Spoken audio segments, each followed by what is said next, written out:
Welcome to the ultimate gaming realm, and this is your curator, Dixon, logging on.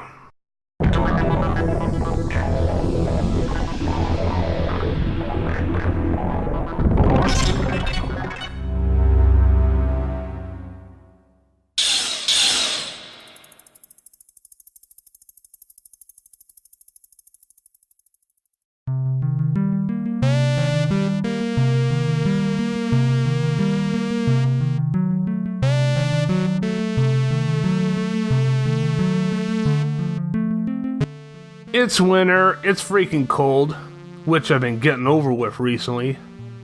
Damn weather, and most of all, damn seasonal depression. Well, never mind about all that, because I'm gonna let myself in on the good news that'll take my mind off the seasonal depression. I'm gonna do a special review. And this is one of the most important pieces of video game nostalgia, and this happens to be one of my all-time favorite games to this day. And it probably always will be. But it's not exactly a holiday special, but it's set around the Christmas time and the winter season, in the year of 2047, Neo-Kobe, Japan. But in somewhat ways, it's Japan, but it's not Japan, if you know what I mean. Because there seems to be tons of immigrants from the United States and other countries residing in Neo-Kobe since the catastrophe that happened 50 years earlier. Now when I say a special review, I mean there's a lot more to it, as being one of my awesome video game moments I had during my teen days. And me personally, I'm feeling extremely blessed that I've gotten a copy of this game since the prices for the game on eBay has been jacked up. And chances are, the value for the game is going to get boosted up the ass even more. Unless if you're lucky to find a copy of the game yourself. And this game is another one of those brilliant cyberpunk adventures from the same creator of the Metal Gear series, Zone of Enders, and Police Knots. The game is Snatcher. Created by Hideo Kokima. Snatcher is an influential cyberpunk adventure game that's been inspired by many cultural references in the setting of the futuristic world, with the type of inspiration from science fiction films like Blade Runner, The Terminator, Alien, and Invasion of the Body Snatchers, with the sci-fi blockbuster elements being blended with anime films such as Akira and Wicked City. And all those elements from both film subjects do blend into a delicious recipe for an awesome adventure game. 2 thumbs up for that.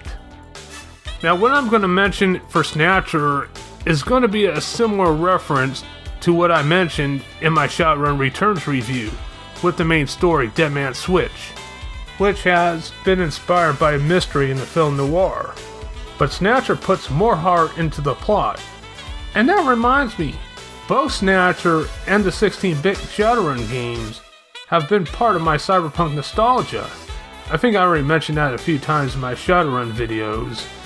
Yeah, I have fond memories during my 16-bit era of the cyberpunk adventures. But Snatcher is much more of a rare occasion. In fact, Snatcher is the most rare occasion of the cyberpunk gaming universe, since it's the rarest game on the market today. Snatcher is more of a linear type of game. Most of the way in the game, you're doing detective work, and you're using a controller on a mouse-click based interface. Now, I love the idea of Snatcher being a detective adventure game, but using a controller for an interface can get tedious, because the interface does have a look and investigate on a separate command, and at times you will have to click on each command on the same item. And there's times it can even get more tedious by clicking on the same command over and over again until something pops up. But I don't mind that sort of thing. It's probably that Kojima put a lot of effort and creativity into Snatcher, so he probably had too much on mind. In fact, too much on mind that got him to run out of ideas. Or precisely ran out of time to get more ideas.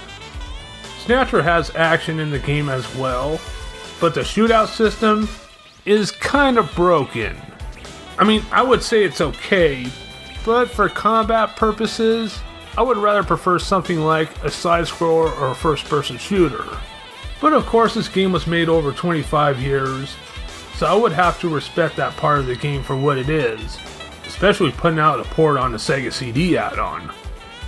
Another cool thing you can do with the Sega CD version of Snatcher is when you're in combat mode, you can use the Konami Justifier light gun. The Justifier light gun came with the Lethal Enforcers game, which I already mentioned in my Lethal Enforcers review. And I do believe at the time you can get a Justifier standalone, but I'm not sure about that. But like many other light guns, it doesn't work out well with the game, so you're just better off using the controller for everything in Snatcher. Well, if you're playing a game off an HDTV or any flat screen, a light gun wouldn't work anyway. But I do have to give Konami credit for trying to make a controller and light gun combination to its uses. Using your controller for your adventure part, and using your gun for your action part. Even though the combination didn't turn out to work so well. But like I said, we gotta give Konami credit for trying. Snatcher was first released in Japan on the fourth quarter in 1988 for the PC-8801 and the MSX2 home computers. Then in 1992, Snatcher was released for the first time on a home console for the PC Engine's Super Graphics Super CD add-on console, but once again only in Japan. And then finally, the one version of Snatcher I remember the most, and precisely the only one I'm going to talk about, is the Sega CD version. Released on November 30th, 1994 in North America. Fuck yeah! And the European Sega CD version, which was known as Mega CD in Europe, was released about a month later. But mainly I'm going to be talking about the US version of Snatcher on the Sega CD. When it comes to all versions of Snatcher, when comparing them and from what I studied, all versions of Snatcher are different in their own way. Especially the Sega CD version with the censorship they have for those partial nude scenes that were originally in the Japanese versions. But the Sega CD still has the gory scenes in the game, even though the Sega CD version got a T rating from the Entertainment System Rating Board. But don't let that T rating fool you, because that part was a mistake on the behalf of the ESRB. Ever since day one that I played Snatcher, it's totally easy to tell that it's an actual M-rated game.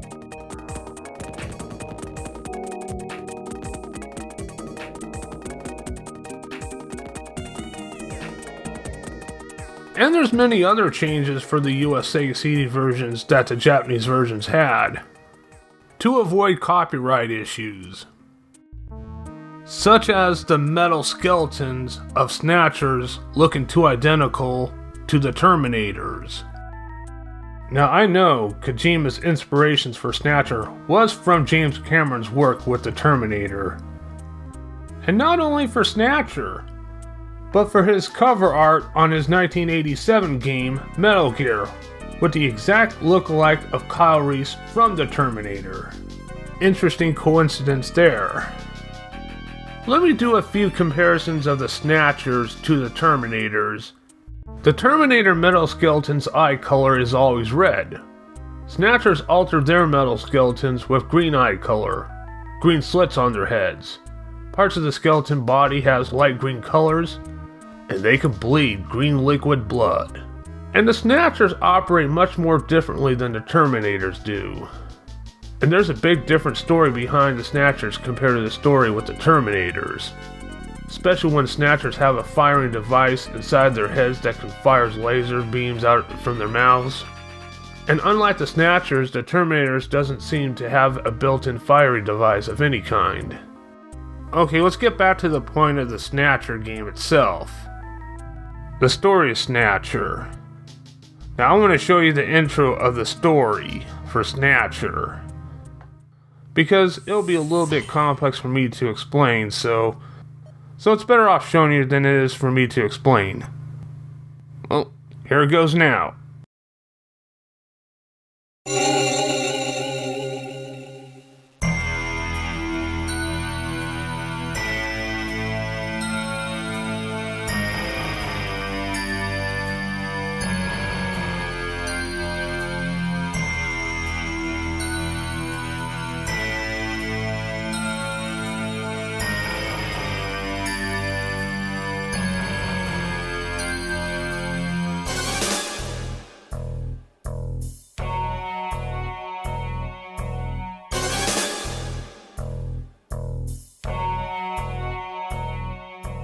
June 6, 1996. A mysterious explosion destroys the Chernobyl research facility near Moscow.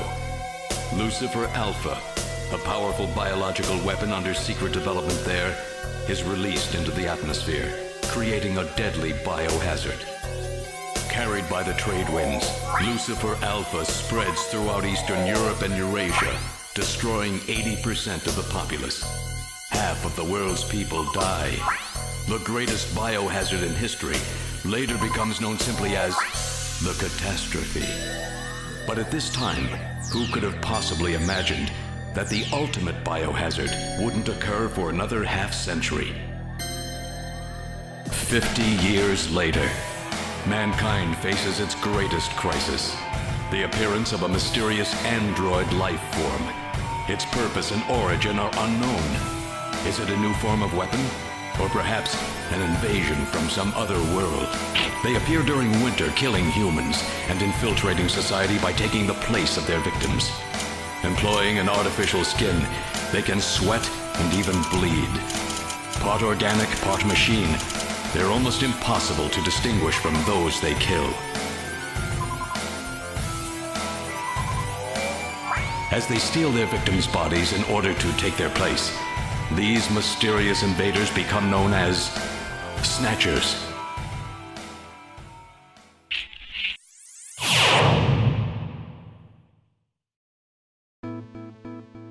June 6, 1996. Another one of these coincidences. Or is it the fact that a real-life historic event also become a part of inspiration to Snatcher? 52 years earlier from 1996, on the same day, during the World War II was the infamous D-Day, the invasion of Normandy. Get it? I think you get it. Now the intro part for the present time of Snatcher.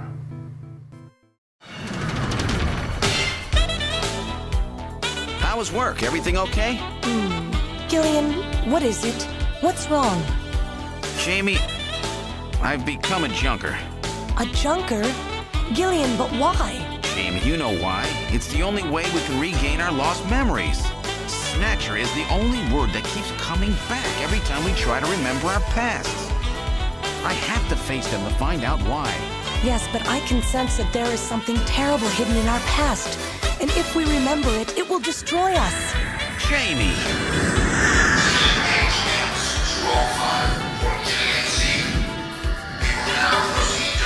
I'm going now. Jamie! What? I can't hear you!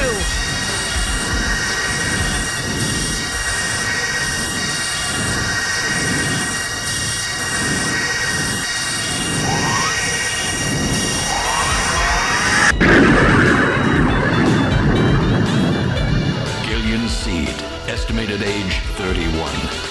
3 years ago, he and his wife Jamie Seed are taken into protective custody in the Siberian Neutral Zone by the 17th Siberian Investigative Force. Both Gillian and Jamie suffer from severe amnesia, their memories of events prior to being picked up in Siberia lost in a mysterious mental fog. 2 years ago, after a vain attempt to rebuild their marriage, Jamie and Gillian separate. Following extensive special military training, Gillian is ordered to report to Neo-Kobe City as a junker, effective today.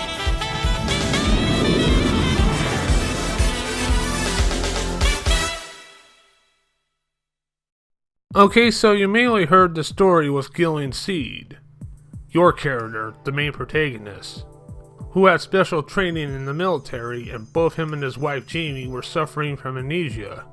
So once Gillian became a junker, both Gillian and Jamie were separated as of now. Still married, just separated. Now, what's a junker? What does a junker stand for? And what does a junker do?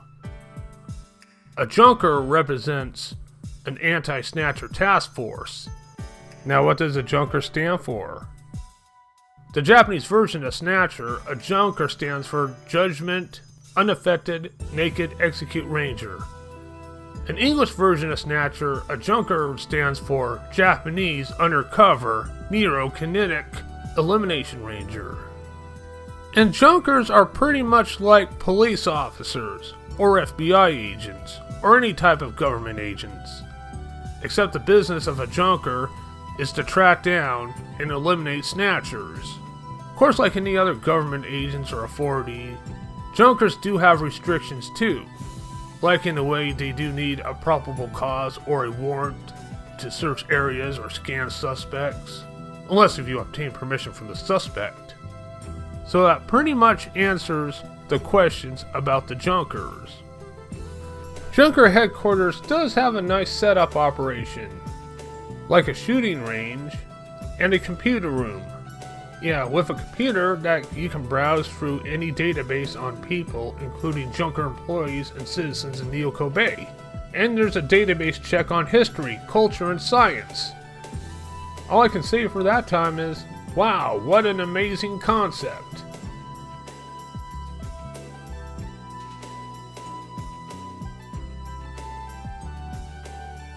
And Junker HQ are like family, with a beautiful receptionist and administrator who shows you around Junker HQ, and there's the chief of Junker operations who sets you up as a Junker employee with a Junker ID, and he gives you some cash because you're going to need it in your investigation.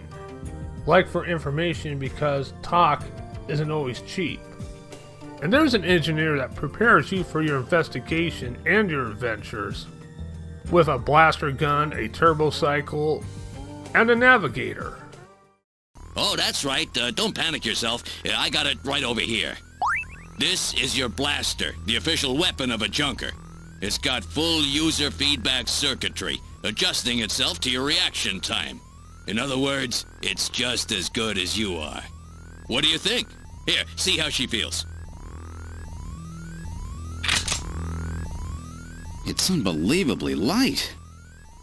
You bet it is. This ain't one of those ray guns the Army uses. She's put together with the latest carbon polymers and ceramics, not affected by heat one bit. And her ergonomic design optimizes both functionality and firepower. Well, what do you think, Gillian? I'll take it.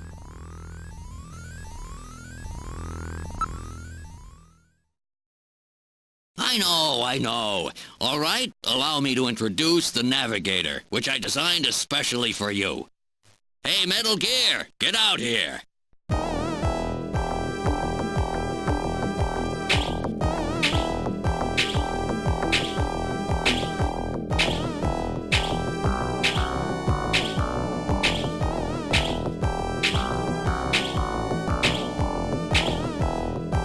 Metal, introduce yourself. Yes, sir. Pleased to meet you, Gillian. I am Metal Gear Mach 2. I am programmed to be your personal assistant. Metal Gear? That's a pretty weird name. Oh, he's cute. Thank you. I think he's turning red. I took his basic design and his name from the Metal Gear menace of the late 20th century. But quite unlike that Metal Gear, this one was designed for peaceful purposes. A navigator is a well-designed built robot that can assist you in your investigation. And having a robot sidekick are really handy to have around.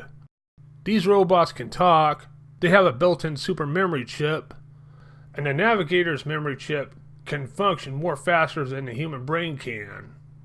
And plus they have a built-in flashlight just in case if you're in a dark area, and they even got a video phone built into them, just in case if you need to make a call or save your game. But there are only two issues that I'm aware of to address. These navigators are not built for running, and they're not armed with any weapons. So just in case of emergency, you have to carry the navigator while you run. Please save yourself. I am paralyzed with fear. Oh, I can't believe this stupid robot! Come on!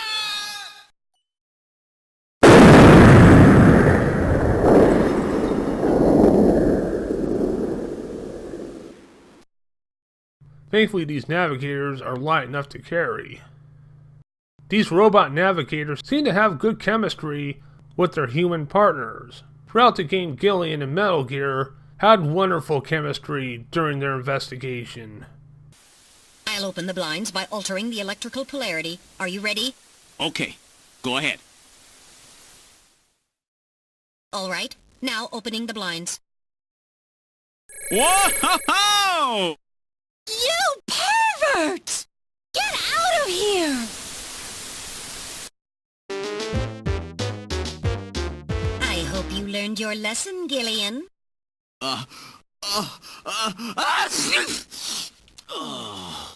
You definitely had that coming to you. Oh, yeah? Well, I didn't exactly see you close your eyes either. That is because my optical sensors are not equipped with retractable shutters. Oh, shut up. You know exactly what I mean. This is a turbocycle, specially designed for junker use. In addition to three-wheeled ground travel, it is capable of hovering and high-speed flight. The vehicle is also VTOL capable, so takeoffs and landings in narrow areas present no difficulty. A flying tricycle, huh? I just came in one of these things. We have been assigned this vehicle for use in our investigations.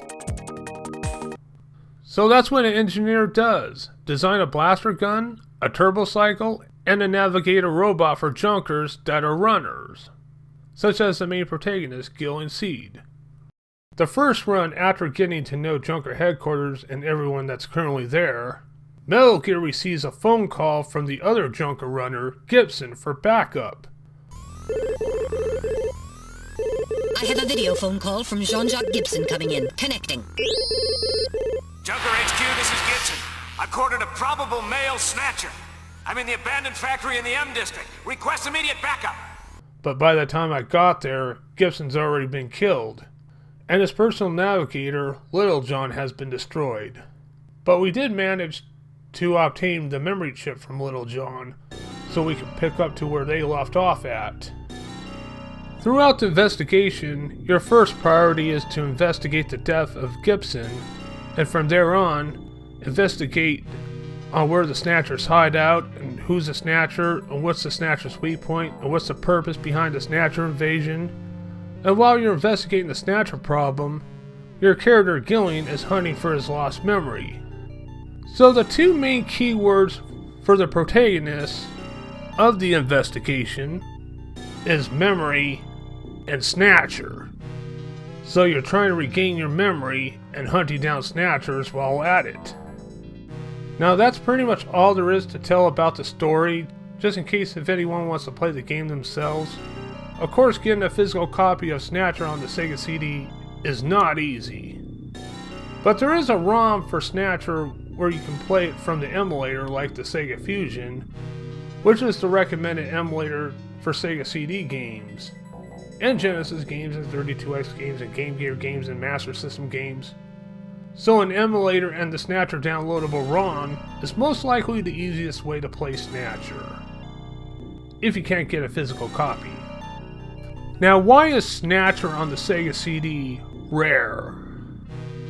Well, it was released on what critics call a failure add-on for a video game console, and it was also released near the end of the Sega CD's lifespan.